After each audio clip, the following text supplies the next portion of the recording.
Allons maintenant à Milwaukee, dans le Wisconsin, pour les dernières nouvelles de terrain. Nos envoyés spéciaux sont sur place, Trésor Matondo, Dilidico. Ils sont aussi joints par notre collègue Valerio Saint-Louis du service créole de la VOA. Bonsoir Valerio. Bonsoir. Alors, nous sommes au deuxième jour de cette convention. La sécurité doit être particulièrement renforcée après l'attentat contre la vie de Donald Trump. Dites-nous, quelle est l'ambiance à Milwaukee en ce moment?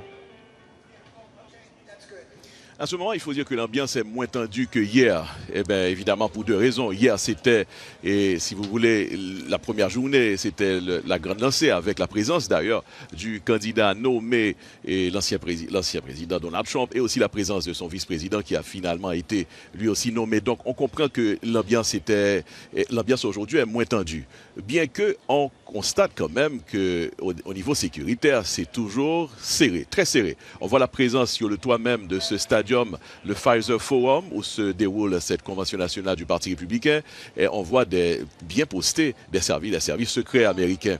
Et à l'entrée même, on constate toujours les chiens de garde, les chiens qui sniffent les véhicules et qui vérifient les sacs et peut-être tout ce que les gens apportent pour entrer à cette convention. Donc je pense que l'ambiance au niveau sécuritaire est peut-être encore redoublée, la même ambiance au niveau sécurité, mais pour peut-être l'ambiance en général, participative, il faut dire, c'est moins tendu. Parce que aussi, c'est dans quelques heures que cette journée va commencer ici au Milwaukee. Cette convention du Parti républicain, convention nationale, le thème c'est l'immigration. L'immigration avec à côté aussi la sécurité nationale ici aux États-Unis. Il faut dire que l'immigration a été, si vous voulez, peut-être la thématique, le thème point fort de l'ancien président Donald Trump dans sa campagne, où il accuse même le président Joe Biden de n'avoir pas fait assez pour sécuriser les frontières des États-Unis. Donc c'est le thème, et puis avec aussi la participation de plusieurs personnalités, leaders de ce parti qui vont prendre la parole, notamment la belle-fille de l'ancien président Donald Trump, Laura Trump, qui aura parlé. Je vous cite des noms qui peut-être quand même sont intéressants à voir, qui vont prendre la parole aujourd'hui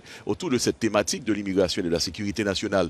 Marco Rubio, sénateur de la Floride, Ted Cruz, sénateur du Texas par exemple, le gouverneur de la Floride, lui aussi Ron DeSantis, et parmi d'autres, sans ne pas oublier Nikki Haley, qui elle était face à Donald Trump pour les primaires américaines.